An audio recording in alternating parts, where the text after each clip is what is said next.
Good morning, good afternoon, or very good evening to all the students and teachers watching and listening to this video. Welcome in Listen and Read Aloud series by my online English class. In this particular video, we are going to read aloud chapter number 2.6, that is World Heritage. So students, open your books on page number 74 and be ready with the pencil to underline the new words that you will come across. Before we move forward, I would like all of you to subscribe the channel for all the future notifications and videos. World Heritage. A World Heritage Site is a site determined by the United Nations Educational, Scientific and Cultural Organization, that is UNESCO, to have significant cultural or natural importance to humanity. As such, the sites are protected and maintained by the International World Heritage Program, which is administered by the UNESCO World Heritage Committee. Because World Heritage Sites are places that are significant culturally and naturally, they vary in type and include forests, lakes, monuments, buildings, and cities.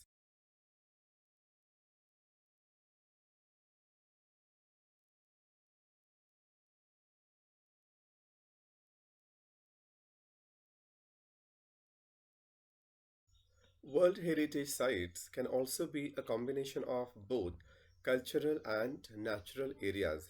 For example, Mount Hongshan in China is a site with significance to human culture because it played a role in historical Chinese art and literature. The mountain is also significant because of its physical landscape characteristics. History of World Heritage Sites. Although the idea of protecting cultural and natural heritage sites around the world began in the early 20th century, momentum for its actual creation was not until the 1950s. In 1954, Egypt started plans to build the Aswan High Dam to collect and control water from the Nile River. The initial plan for the dam's construction would have flooded the valley containing the Abu Simbel temples and scores of ancient Egyptian artifacts. To protect the temples and artifacts, UNESCO launched an international campaign in 1959 that called for the dismantling and movement of the temples to higher grounds.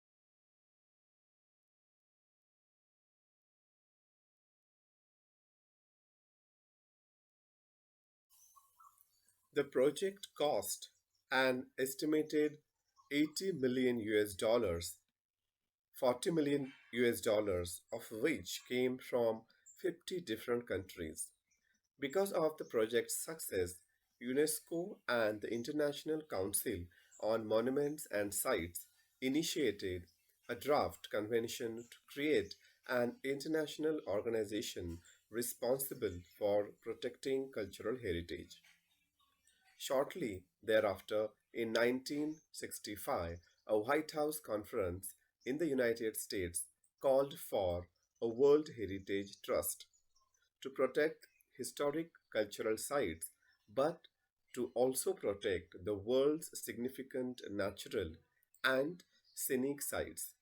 Finally, in 1968, the International Union for Conservation of Nature developed similar goals and presented them at the United Nations Conference on Human Environment in Stockholm, Sweden in 1972.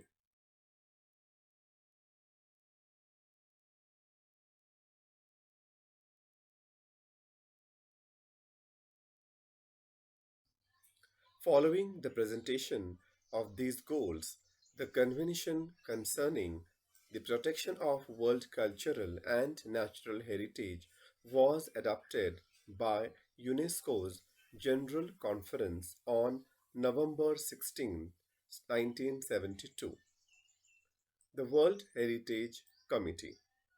Today, the World Heritage Committee is the main group responsible for establishing which sites will be listed as a UNESCO World Heritage Site.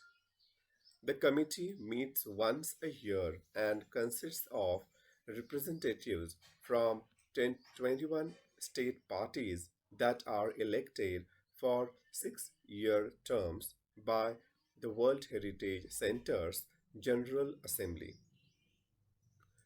The state parties are then responsible for identifying and nominating new sites within their territory to be considered for inclusion on the World Heritage List.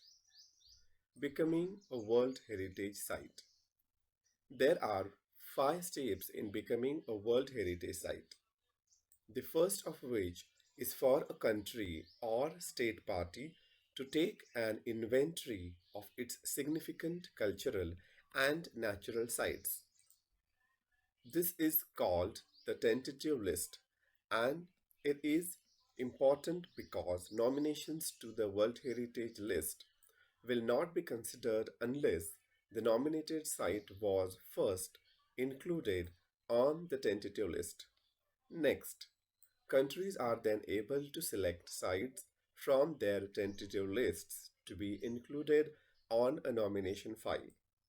The third step is a review of the nomination file by 2 advisory bodies consisting of the International Council on Monuments and Sites and the World Conservation Union, who then make recommendations to the World Heritage Committee. The World Heritage Committee meets once a year to review these recommendations and decide which sites will be added to the World Heritage List. The final step in becoming a World Heritage Site is determining whether or not a nominated site meets at least one of 10 selective criteria. If the site meets these criteria, it can then be inscribed on the World Heritage List.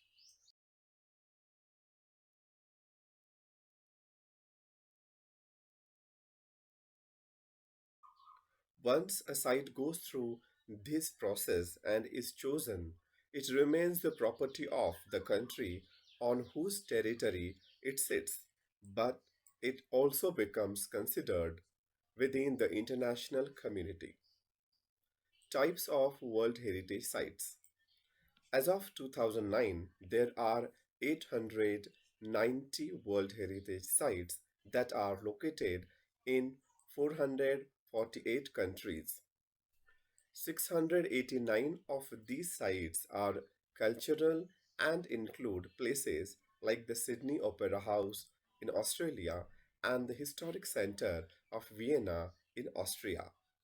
176 are natural and feature such locations as the United States, Yellowstone, and Grand Canyon National Parks.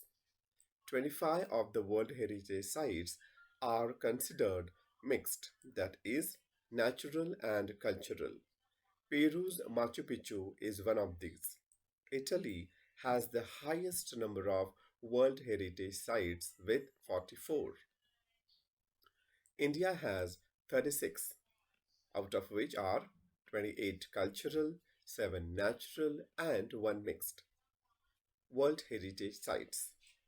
The World Heritage Committee has divided the world's countries into 5 geographic zones, which include first Africa, second Arab states, third Asia Pacific, including Australia and Oceania, fourth Europe and North America, and fifth Latin America and the Caribbean. Now, World Heritage Sites in danger. Like many natural and historic cultural sites around the world, many World Heritage Sites are in danger of being destroyed or lost due to war, poaching, natural disasters like earthquakes, uncontrolled urbanization, heavy tourist traffic, and environmental factors like air pollution and acid rain. World Heritage Sites that are in danger are inscribed on a separate list of World Heritage Sites in danger, which allows the World Heritage Committee to allocate resources from the World Heritage Fund to that site. In addition, different plans are put into place to protect and or restore the sites. If, however, a site loses the characteristics which allowed for it to be originally included on the World Heritage List, the World Heritage Committee can choose to delete the site from the list. To learn more about World Heritage sites, visit the World Heritage Center's website